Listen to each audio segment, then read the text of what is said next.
저도 깜짝 놀랐습니다. 요즘 진행 속도가 빨라서 얼마 전만 하더라도 우리 엔비디아 세상, 맞아요. 미국 AI 시대였는데 어느 순간 딥시크가 등장하면서 중국이 이렇게까지 발전을 했나? 저도 깜짝 놀랄 정도였는데요. 일단 우리가 딥시크에 대해서 좀 알아보는 시간을 좀 가져야 될 것 같습니다. 중국인데 네. 중국발 딥시크가 AI 업계에 후폭풍을 주고 있는데 공개부터 논란까지 지금까지 상황 너무나 정신이 없는데요. 맞습니다. 박상재 앵커님께서 정리를 한번 해주셔야 될 것 같습니다. 네, 설 즈음이었습니다. 갑자기 우리가 이 쉬는 사이에 그 이후에 돌아보니까 이 딥시크 폭풍이 전 세계를 뒤덮고 있는 상황이었는데요. 사실 이 딥시크라는 회사는 만들어진 지 얼마 안 된 회사입니다. 2023년 5월에 중국 항저우에서 설립된 AI 개발 회사라고 합니다. 그리고 또 가장 성능이 좋은 AI로 꼽히는 오픈 AI의 이 버금가는 그런 이 생성형 AI를 발표를 해서 세상에 관심을 끌었었죠. 그런데 이번에 처음 공개가 된 게 아닙니다. 사실 이 회사에서 딥시크 V3라고 해서요. 작년 12월 달에 이미 나온 서비스입니다. 그때까지만 하더라도 시장에서 이렇게 뭐 파급력이 크다거나 충격이 있다거나 하지는 않았는데 그것의 후속작입니다. V3에 이어서 나온 이 AI가 크게 또 관심을 받았는데요. 이런 부분들이 시장에서 상당히 좀 반향을 불러일으켰다라고 볼 수가 있겠습니다. 가장 관심을 모은 것은 개발 비용이었는데요. 이 V3 개발 비용이 557만 달러라고 밝혔는데 이것이 챗GPT 개발 비용이 1억 달러입니다. 그래서 이것과 비교해 봤을 때는 18분의 1에 불과하다라는 부분에 있어서 상당히 좀 관심을 끌어모았습니다. 지금 좀 전에 말씀드린 V3가 작년 12월 달에 나온 거고요. 그것의 뒤를 이어서 1월 20일에 공개한 것이 이 딥시크 R1입니다. 그래서 R1은 성능이 조금 더 업그레이드 돼서 수학 문제를 풀 때도 챗GPT보다 조금 더 나은 성과를 보여줬다라는 데서 시장이 더욱더 이 중국이 만든 것이라고 평가절하할 것이 아니라 중국의 기술력이 이만큼 따라왔구나라고 놀라는 그런 계기가 되는 이벤트가 발생을 한 거죠. 솔직히 저는 이해가 되지 않는 게 개발 비용은 18분의 1. 네. 2023년 5월에 회사를 만들었다고 했잖아요. 네. 아니 이렇게 짧은 시간에 적은 비용으로 그러니까요. 도대체 이게 어떻게 가능할까? 그러면 반대 역설적으로 미국이 실력이 없는 건가? 막대한 돈을 쏟아부어서 오랜 기간 동안 개발을 했는데 중국은 더 빨리 했다? 이게 만든 회사가 이름이 하이플라이어예요. 하이플라이어 이 회사가 도대체 어떤 능력을 가졌길래 이렇게까지 할 수 있는지 제 궁금증을 좀 해결을 좀 해주시죠. 예, 일단 조금 우리가 중국의 내부 사정과 역사를 좀 알아야 되는데 하이플라워는 인공지능 회사가 아닙니다. 아니에요? 헤지펀드 회사입니다. 그러니까 이 딥시크의 창업자인 량홍평은 85년생입니다. 불과 40대에 불과하다라는 거죠. 근데 우리나라 기준으로 보면 40대는 굉장히 젊은 한참 일할 나이다라고 생각을 하지만 그렇죠. 중국은 그렇지 않다랍니다. 40대 정도만 되면 중국은 오히려 은퇴할 나이다. IT 업계에서는 그렇게 불린다라는 거죠. 우리나라와 비교해서 군대를 일단 안 간다라는 점도 있고 특히 중국 같은 경우는 대학을 나와서 석사 1, 2년 차 정도만 돼도 개발에 참여를 충분히 하고요.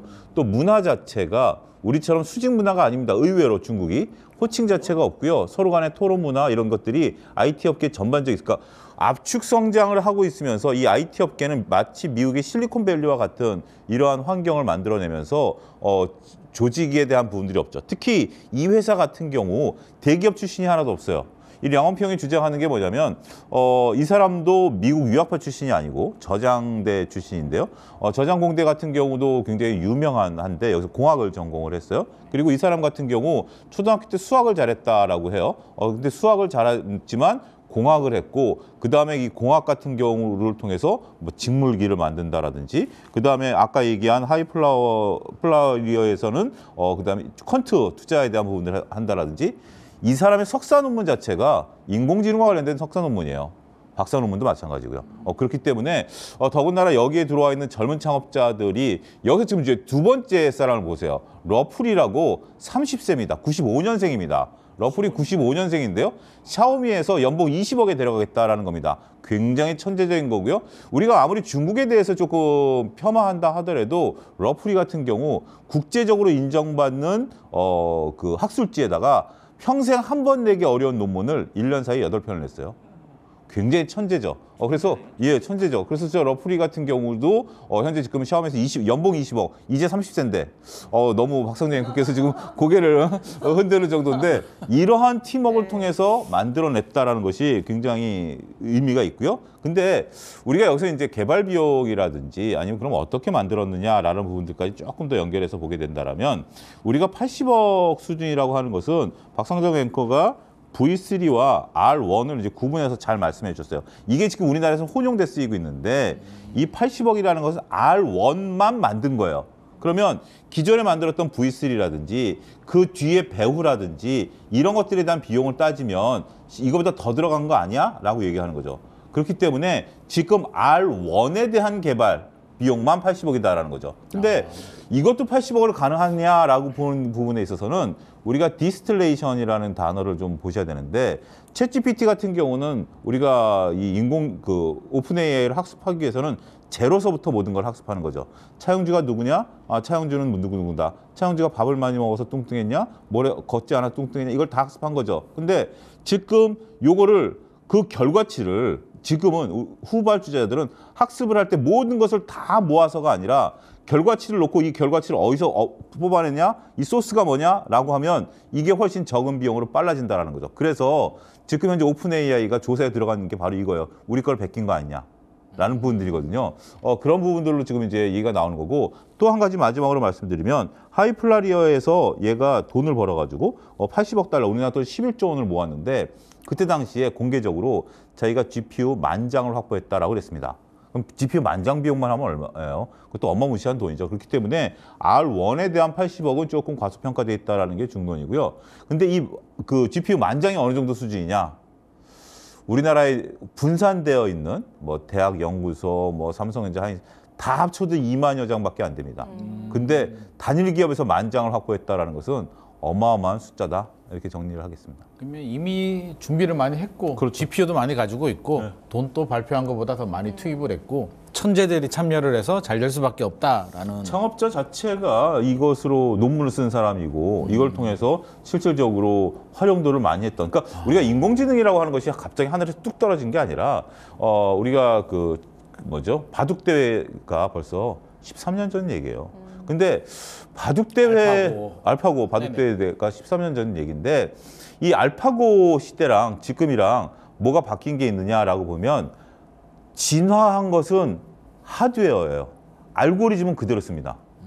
하드웨어가. 예, 그때 당시 알고리즘에 대한 알고리즘이 하드웨어가 충족을 못할 정도의 알고리즘이에요. 지금 우리가 양자에 대한 개념들을 가져가지만 양자를 구현하기 위한 하드웨어에 대한 기술은 아직까지 멀거든요. 이론적인 개념은 어느 정도 있는데 그런데 이걸 된 게 이제 결국 GPU, HBM 이런 것들이 이제 만들어낸 거기 때문에 갑자기 챗GPT가 나오고 얼마 안 돼서 나왔어. 근데 챗GPT도 여러분들 생각을 해보시면 2024년에 초반기에 뚝 떨어졌단 말이에요, 하늘에서. 근데 그때 당시 어떤 얘기가 나왔냐면 많은 기업들이 인공지능을 개발해 놓고 있었는데 이것을 오픈 AI로 하지 못했던 것 중에 하나가 윤리적인 문제, 여러 가지 문제였어요. 근데 지금 여러분들 주위에 우리가 챗GPT를 제외하고 나서 인공지능이 안 쓰이는 데가 있나요? 하다못해 우리가 물건 택배해주고 택배 받을 때 내가 Q&A 누르면 0.1초 만에 대답하죠. 인공지능이 대답하는 겁니다. 모든 것, 그러니까 우리가 지금 이제 오픈 AI를 통해서 질의응답하는 정도가 아니라 실질적으로 우리가 인공지능이라고 하는 이러한 부분들을 놓고 본다라면 저는 왜 이제 나왔지?